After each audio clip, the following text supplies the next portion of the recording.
আইপিএলে দুর্দান্ত ব্যাটিংয়ের সুবাদে আলোচনায় উঠে এসেছিল গম্ভীর উত্থাপাদের নাম, যদিও শেষ পর্যন্ত তাদের ভাগ্যের শিকে ছিড়ল না। কার্যত অপরিবর্তিতই রইল চ্যাম্পিয়ন্স ট্রফির জন্য ভারতীয় দল।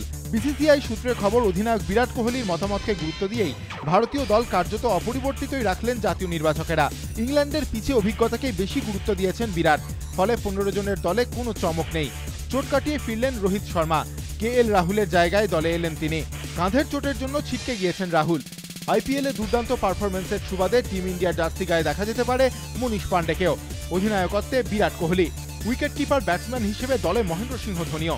এক নজরে দেখে নেওয়া যাক চ্যাম্পিয়ন্স ট্রফির ভারতীয় দল।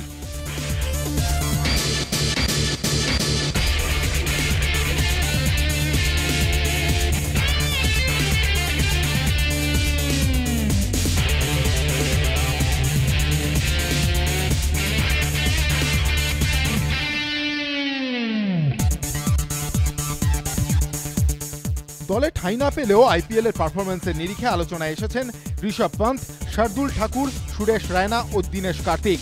স্ট্যান্ডবাই ক্রিকেটার হিসেবে রাখা হয়েছে তাদের। আপাতত ন্যাশনাল ক্রিকেট একাডেমিতে ট্রেনিং চলবে তাদের। চ্যাম্পিয়ন্স ট্রফিতে দল পাঠানো নিয়ে দীর্ঘ টালবাহানার পর অবশেষে রবিবার বোর্ডের বিশেষ সাধারণ সভায় দল পাঠানো নিয়ে চূড়ান্ত সিদ্ধান্ত হয়। তারপরই এদিনের দল নির্বাচন। 1 জুন থেকে ইংল্যান্ডে শুরু চ্যাম্পিয়ন্স ট্রফি, আর 4 তারিখ Bharat Pakistan high voltage crusade. ABP আনন্দ।